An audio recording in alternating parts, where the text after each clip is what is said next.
Bonjour à tous, bonjour à toutes, bienvenue dans 7 au carré, l'émission de mathématiques qui essaie de vous faire comprendre les mathématiques qui se passent à l'école, du CP jusqu'au CM2 et peut-être qui vont vous aider, vous parents, vos enfants à faire leurs devoirs.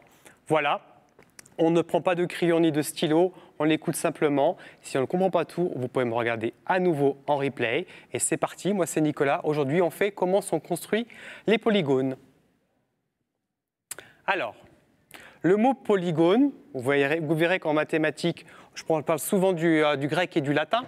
Le mot polygone vient du mot poly, grec, qui veut dire plusieurs, et du mot gone, qui veut dire angle. Comme le rectangle qu'on a déjà vu dans une émission avant. Donc, on a plusieurs polygones. Les polygones, ils ont donc, vous voyez, plusieurs angles. On peut l'écrire en rouge, ça sera un petit peu mieux. Ici, j'en ai 4. Ici aussi. Donc là, ça marche. Et qu'est-ce qui se passe? Il y a une figure qui ne va pas. C'est celle-ci. Ce n'est pas un polygone, car, vous voyez ici, ce n'est pas un angle. On a aussi les polygones les plus connus, qu'on appelle des polygones réguliers. Pourquoi appelle-t-on ces polygones réguliers? Parce qu'ils ont des particularités qui les rendent différents des autres. On a déjà vu le rectangle. Le rectangle, on sait, il a 4 angles et puis il a ses côtés opposés qui sont égaux. Celui-ci avec celui-là, celui-là avec celui-ci. On a ici, vous voyez, ce qu'on appelle un trapèze. Qu'est-ce qu'il a de particulier? Il a ce côté parallèle à celui-ci. Ici, qu'est-ce qu'on a? On a un pentagone. Penta, ça vient du grec qui veut dire 5. 1, 2, 3, 4, 5 côtés. Et ces angles sont égaux. Ici, on a hexagone. Hexa, ça veut dire 6. Et oui, vous l'aurez deviné, ça veut dire 6. En grec, on a aussi 6 angles et 6 angles qui sont égaux. Les côtés aussi, ils sont tous égaux. Ici, parallélogramme, parallélogramme. On en a parlé aussi avec le rectangle, parallélogramme. Ce côté-là est parallèle avec celui-ci et celui-ci avec celui-là. Un triangle, il est celui-ci isocèle, isocèle. Ce côté-là et ce côté-là, ils sont égaux. Et là, on a le carré que tout le monde connaît. Il est comme le rectangle. Il a ses 4 angles droits et en plus, il a ses 4 côtés qui sont égaux. Donc, les polygones ont plusieurs angles. Voilà. Et ils n'ont que des angles, ils n'ont pas de courbes comme on a vu tout à l'heure. Les plus connus sont les polygones qu'on appelle réguliers. Ils sont réguliers parce qu'ils ont des propriétés particulières qui reviennent. Voilà l'ensemble de ce qu'on a vu. Bien, parmi les polygones réguliers, il y a ceux qu'on appelle les quadrilatères. Du latin, quadri qui veut dire 4, et latère, côté. Donc, c'est tous les polygones réguliers qui ont 4 côtés. Ils ont donc tous des angles, attention. Donc, on reconnaît le rectangle, le carré, le losange, le trapèze et le parallélogramme.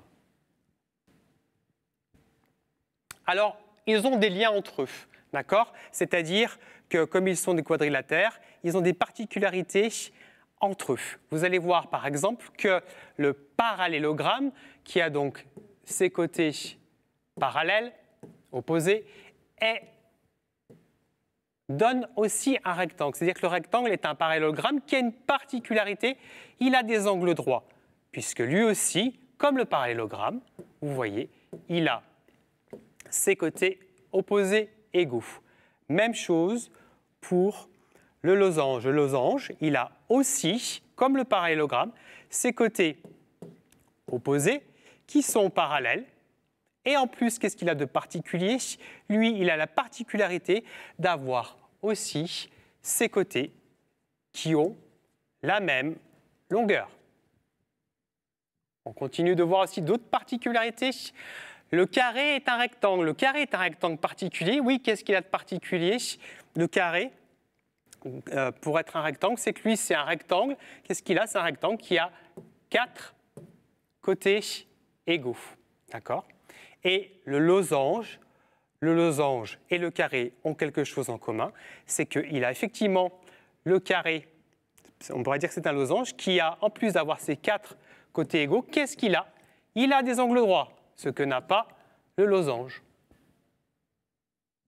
Parmi les polygones réguliers qu'on connaît aussi beaucoup, il y a ceux qu'on appelle les triangles. Et là, c'est facile. Tri, 3, angle, on l'a. Ça veut dire simplement c'est une forme particulière qui a 3 angles. Et parmi les triangles, il y en a qui sont particuliers. On a les triangles équilatéraux, un triangle équilatéral. Qu'est-ce que ça peut bien vouloir dire? Équi, ça veut dire égal, équivalent. Latéral, ça veut dire côté. Ça veut dire qu'il a donc, si on traduit ces 3 côtés, égaux.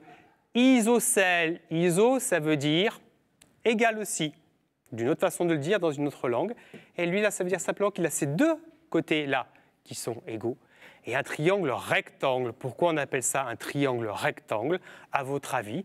Ici, j'ai un angle droit. Et qu'est-ce que ça fait si ce triangle rectangle, je le double? J'obtiens un rectangle, d'où le nom de triangle rectangle, qui est en fait la moitié d'un rectangle. Pour résumer, les polygones ont plusieurs côtés.